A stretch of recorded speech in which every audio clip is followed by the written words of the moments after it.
industry is growing, but the recession's also taking a toll on demand and financing for solar companies. Will President Obama's push for alternative energy help at all? Joining us now is Rhone Resch, CEO and President of the Solar Energy Industries Association. Rhone, good to see you. Just give me a kind of quick state of the industry here, because the companies, many of them have fallen on hard times. Good morning, Dagan, and thank you for having me on the show, and happy first day of spring. You know, I've been watching kind of the news the last couple of weeks, and it's been one depressing story after another. But what we're seeing in the solar industry is actually a pretty positive story. In 2008, we saw photovoltaics, so those panels that convert sunlight to electricity, grow by over 80% here in the United States. Solar water heating panels grew by over 50%, and we now have about 6,000 megawatts of large-scale solar, utility-scale solar projects under development in the Southwest. So we're really seeing solar become an economic engine in the United States.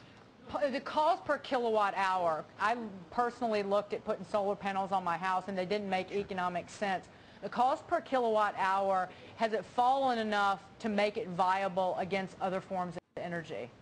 It certainly has in many places of the country. We've seen the price of solar decrease by about 25% in the sense of the cost per panel over the last 6 months. That results in about a 10 to 12% decrease in the cost for consumers.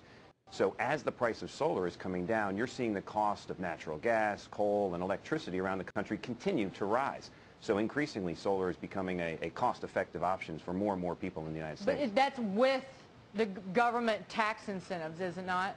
Oh, of course, yes. And in October, the federal government extended the federal tax credits for solar for 8 additional years, and what they did as well was to lift the cap. So if you install solar on your home, you now get a 30% tax credit on the overall cost of that solar system, so really lowering the cost for you as a consumer.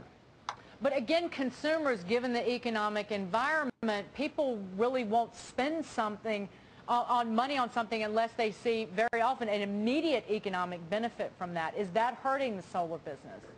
Well, you know, I think the mindset is starting to change for consumers, and we're seeing it really on the residential side. I'll just give you a personal example. 3 years ago, I put solar on my house, and I had a positive net return from day one. And in fact, in the last 3 years, my solar system has returned a much better return than my 401k has. And so I think if you start thinking of an investment like a solar system in the same way as an investment in a 401k, a longer-term investment, you'll see it actually has a very positive return, and it makes economic sense for consumers. And you know, as interest rates continue to drop below 5%, and homeowners are going out there and refinancing their homes, this is a perfect opportunity to use a little bit of that money to put solar on your roof, and you're going to see a positive return every single month you have that solar system up and running. Rhone, thank you for being here. Rhone Resch, CEO and President of the Solar Energy Industries Association. Be well, Rhone. Thank you. Thank you, Dagan.